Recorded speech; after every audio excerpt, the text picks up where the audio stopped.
안녕하세요, 복부인 여러분. 복자뱅크의 복자입니다. 지난 제 IRP 영상 잘 참고하셔서 공부 많이 하셨어요? 그리고 가입도 하셨죠? 오늘은 여러분들이 그동안 IRP에 대해서 궁금해하셨던 것들, 댓글로 달아주셨던 것들을 토대로 제가 Q&A 시간을 한번 가져보려고 해요. 700만 원을 꼭 나누어 내야 할까요? 아니면 한 번에 내도 될까요? 라는 질문이었는데요. IRP는 입금에 대한 제한이 따로 없어요. 그래서 만들어 놓고 안 넣으셔도 그만이고, 넣는다고 하면 뭐 매월 얼마씩 입금을 해도 되고, 나 세액공제 받고 싶어 하시는 분들은 12월 마지막에 한꺼번에 700을 다 넣어도 전혀 상관이 없답니다. 50세 이상은 연금저축 플러스 IRP 토탈 900만 원까지 세액공제가 된다고 하던데요. 맞아요. 올해부터 3년간 만 50세 이상 가입자 중에 연소득 1억 2천억 원 이하인 근로소득자는 세액공제 900만 원까지 가능해요. 그러니까 이걸 계산하면 최대 148만 5천 원을 돌려받는다는 거죠. 와우. 중도해지하면 어떻게 되나요? 앞서 한번 이야기는 했지만요. 이 세액공제 받은 다음에 해지를 하게 되면 세제 혜택을 받은 납입 금액 플러스 운용수익에 대해서 16.5%의 기타 소득세를 토해내야 돼요.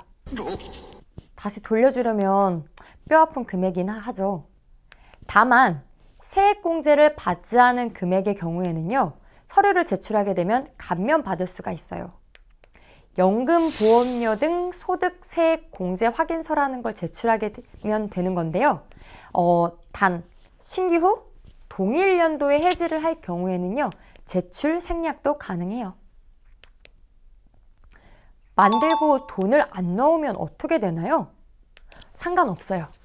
제가 앞에서도 이야기했지만 IRP는 납입이 자유로워서 매월 조금씩 내도 되고 여유자금이 생겼을 때 넣어도 되고 또 연말정산 혜택 받으려고 12월에 700만 원을 딱 넣어도 되고 심지어 안 넣어도 상관없답니다.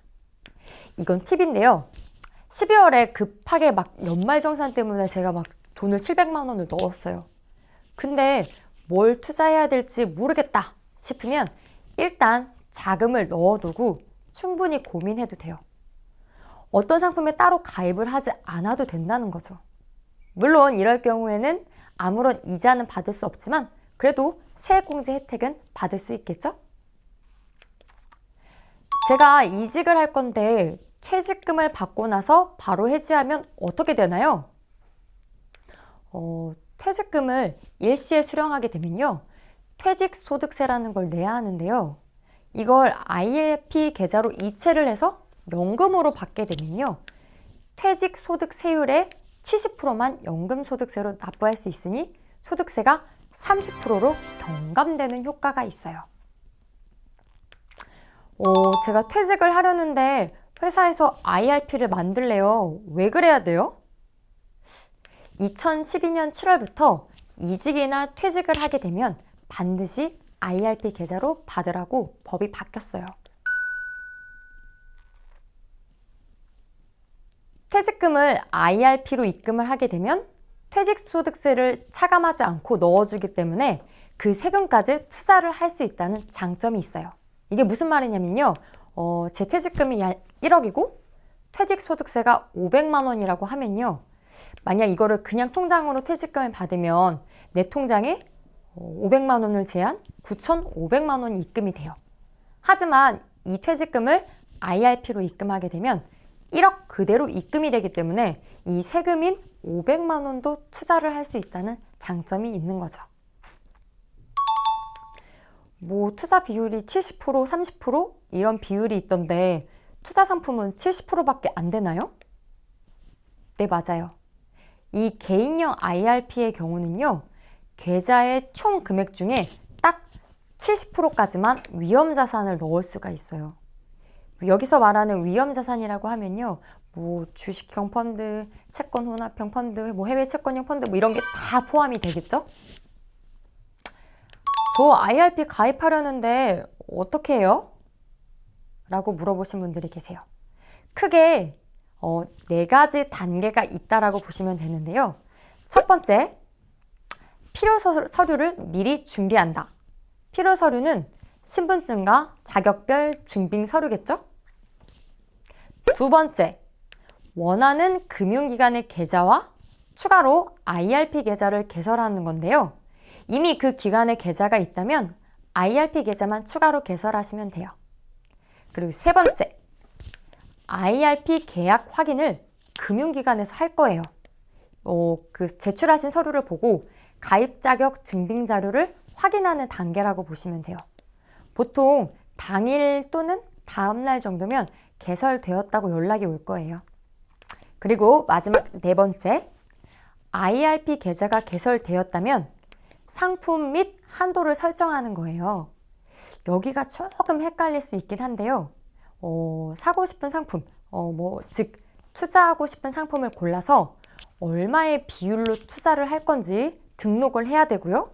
그리고 연간 얼마나 납입을 할 건지 납입 한도를 설정해 주는 거예요. 그리고 자동이체까지 등록을 해두면요. 다음 달부터 출금이 될 테니까 좀 편하겠죠? 자동이체까지 완료했다. 그럼 IRP 계좌로 바로 돈을 입금하면요. 원하는 상품에 투자가 되면서 끝나요. 간단하죠? 가입했다가 바로 해지해도 되나요?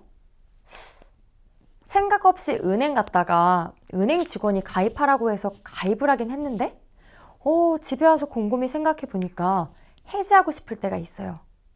걱정하지 마세요.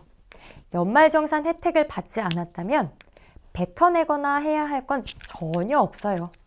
다만 수익이 났다면 그거에 대한 이자소득세 정도만 떼고 돌려받을 수 있어요. 해지하는 거랑 연금으로 받는 거랑 얼마나 차이가 있나요? 해지를 하게 되면요. 퇴직소득세를 100% 다 내야 돼요. 그리고 발생한 수익에 대해서는 16.5%를 내야 하고요. 하지만 연금으로 수령을 하게 되면요. 퇴직소득세는 딱 70%만 내고 발생한 수익은 연령에 따라 3.3에서 5.5%만 부과하니까 훨씬 저렴하죠. 지금까지 IRP를 파헤쳐 봤는데요. 적금이나 예금처럼 우리한테 익숙하지 않기 때문에 아직도 어려울 수 있어요. 하지만 저 복자와 꾸준히 공부하다 보면 IRP도 그닥 어렵지 않게 느끼게 될 거예요. 복부인 여러분들에게 조금이라도 도움을 드리기 위해서 준비한 IRP 영상 도움이 되셨다면 좋아요와 구독 눌러주시고요. 늘 행복한 일만 가득하시기를 바랄게요.